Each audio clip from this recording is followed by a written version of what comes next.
مدل اسنک جدید از بس که ترد و خوشمزه است همه عاشقش میشن. با اکوکوک همراه باش. یه دسته جعفری و 100 گرم پنیر رو خرد کنید.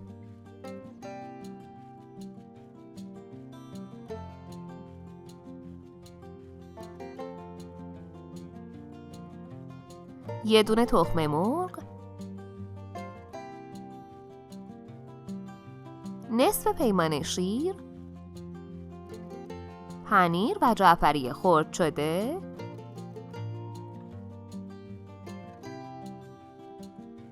صد گرم پنیر پیتزا،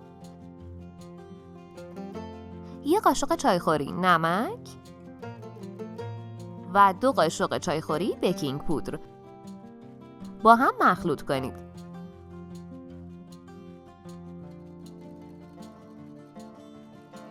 دوونیم پیمان آرد اضافه و یک دست کنید تا تبدیل به خمیر بشه.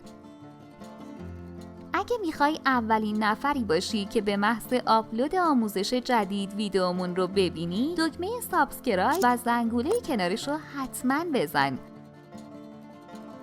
سطح کار رو آرد پاشی کنید.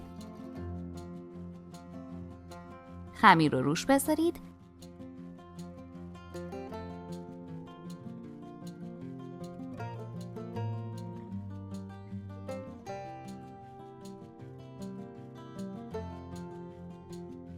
و خمیر رو با وردنه باز کنید.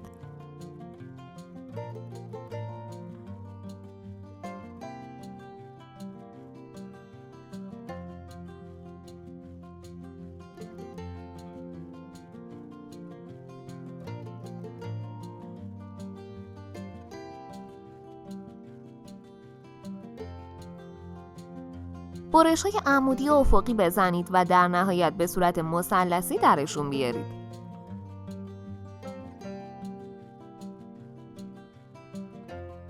برای حمایت از ما کافیه فقط ویدیومون رو لایک کنید و با زدن دکمه سابسکرایب و عضو شدن در کانالمون فوراً از ویدیوهای جدیدمون با خبر بشید.